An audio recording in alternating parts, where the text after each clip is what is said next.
Welcome back to the news at 10. The Bring Back Our Girls movement is asking the federal government 14 questions concerning the Dapchi girls. Co-convener of the Bring Back Our Girls movement, Dr. Obieze Kwesili, who was speaking at the entrance to the State House in Abuja, asked the federal government to explain what they're doing about the missing girls. Dr. Ezekwesili says within 7 days of demanding a response from the government, the movement will be suing the federal government for gross negligence. Human rights lawyer Mr. Femi Falana also joined in the procession to the presidential villa. Within 7 days of our demanding the response to our 14 questions, we shall be suing the federal government of Nigeria for gross negligence that led to the abduction of our Chibok girls. Those 14 questions are very germane, particularly who withdrew the forces on ground, to whom was security handed over. And if nobody can provide answers, people have to be sanctioned for what has happened in other areas. These guys will have been put on trial. So we're not just going to court to demand for the search for the girl. We're also going to ask for sanction to be meted out for this act of criminal negligence. We're going to stay in Abuja, but we'll be joining Linda Akigbe. Hey, Linda. Hello, Ijoma. Hey. Now we begin with legal issues.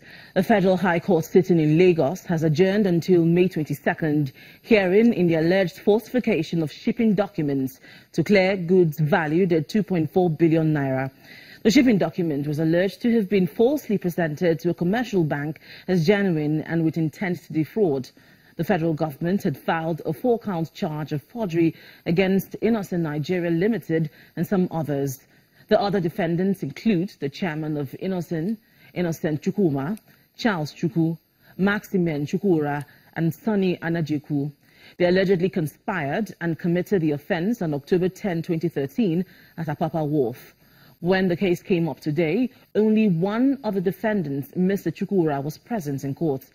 The court then informed parties of a letter from counsel representing 4 of the accused persons, requesting for an adjournment on the grounds that he was before an appellate court.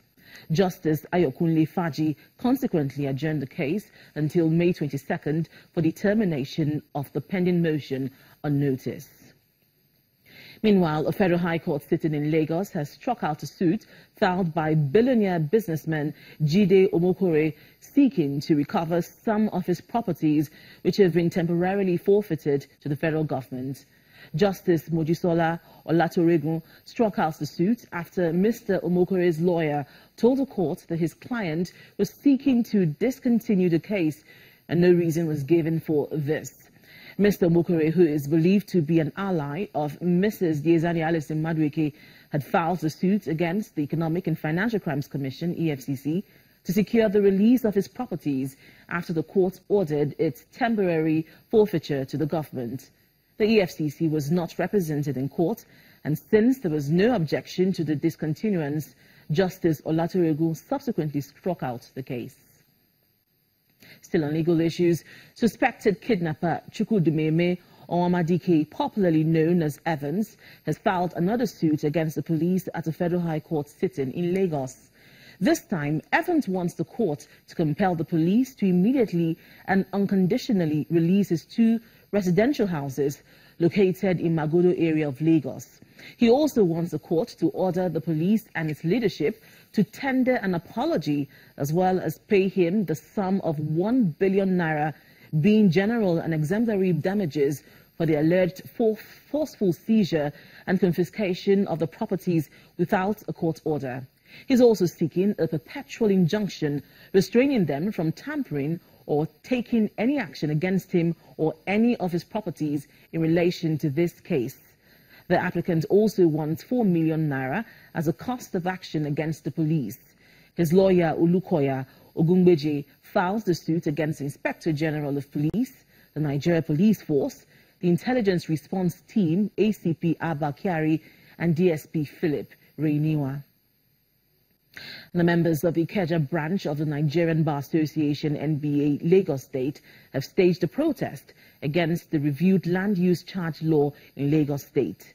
Now led by the chairman of the branch, Adeshino Ogunlano, the lawyers, who were joined by other civil society groups, walked from the bar center of the Ikeja High Court to the governor's office at Alausa. With placards bearing different inscriptions, the protesters sang solidarity songs expressing the disapproval of the increase in the land use charge.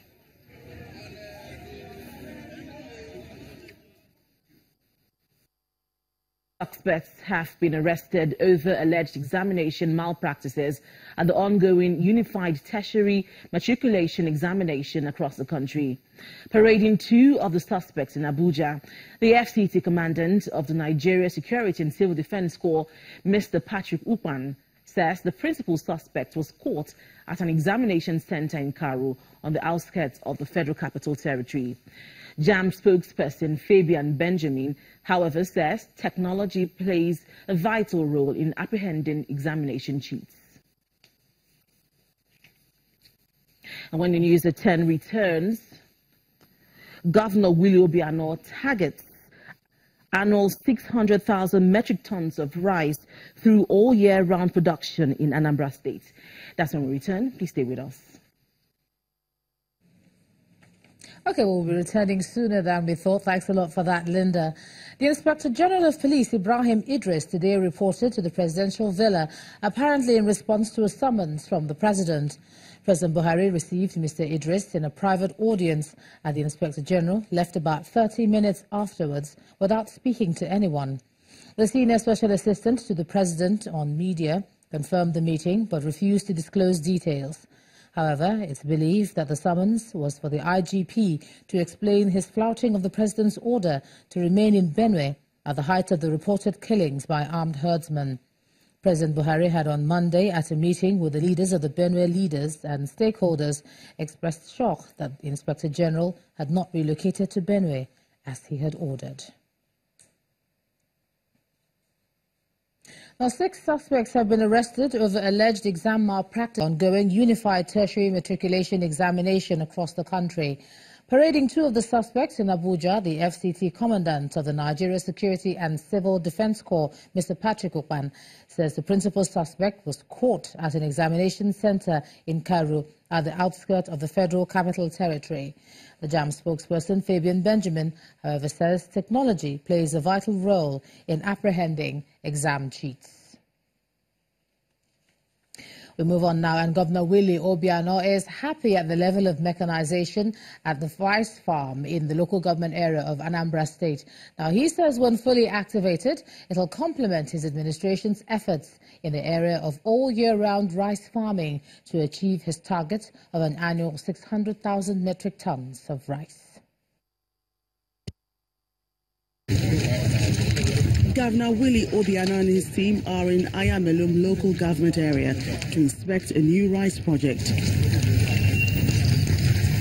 Rice is already being grown in some areas, and massive earthwork for irrigation and land leveling is also going on here. The governor is captivated by this site. He believes the target of 600,000 metric tons of rice per annum is coming to fruition. The future of rice in Anambra is fantastic.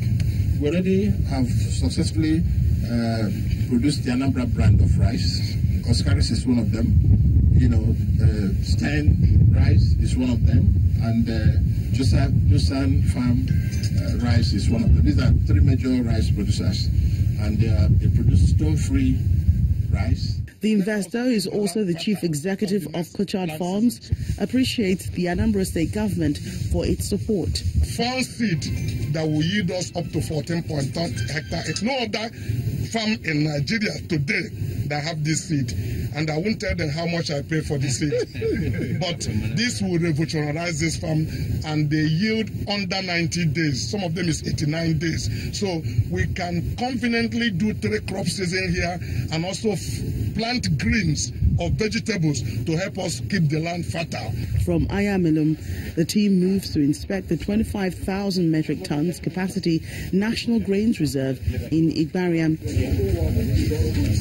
It's actually a federal government facility leased to Coscaris farms for 10 years. And this what do you call it? The silos will be ready for use, according to the people I met here, in 3 months. One of the obstacles the governor is concerned about is the activities of herdsmen in the state, which includes bush burning. He has promised to put in measures to tackle this.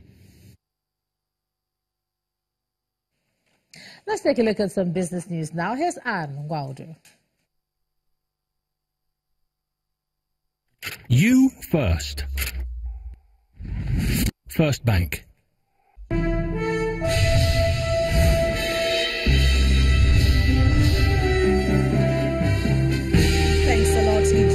And we begin business news tonight with President Muhammadu Buhari reaffirming his pledge to fast-track the nation's economic recovery and growth plan in order to improve the living condition of Nigerians. At the official launch of the Malaysian-styled Focus Lab initiated to speed up economic growth and productivity, the president enumerated successes already recorded in his administration, including a surge in the nation's gross domestic product and foreign exchange reserves, currently standing at $46 billion. The Nigerian National Petroleum Corporation has unveiled plans to commence the rehabilitation of the country's refineries in the second quarter of this year. According to the NNPC's Chief Operating Officer of Refineries and Petrochemicals, Mr. Anibo Kraga, the state oil firm is in talks with consortiums, including top traders, energy majors, and oil companies, to reduce the reliance on imported fuel. In the meantime, the federal government plans to give the refineries until 2021 to meet lower sulfur fuel requirements. Nigeria's stock market bounced back by a slight margin today after sell-offs, and gains by 3 sectors helped to grow support. For details on today's trading figures, let's join Tosin Additional.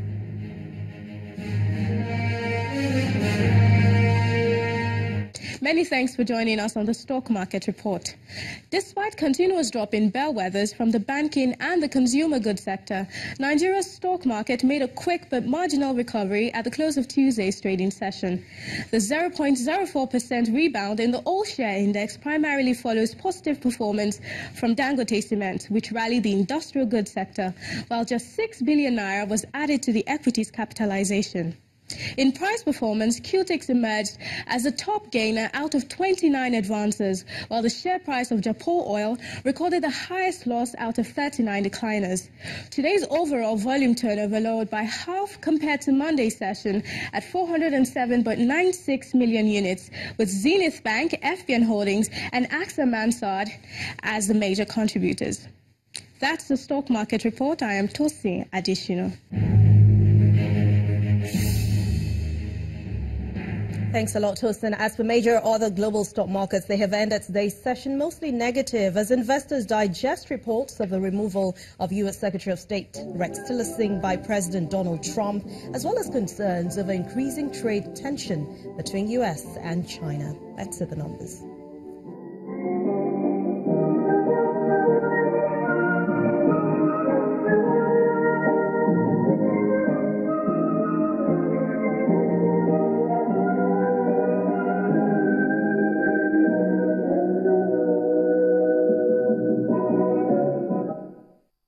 Thanks a lot for watching Business News tonight. I'm Anne Nwawadu. It's back to you, Joma.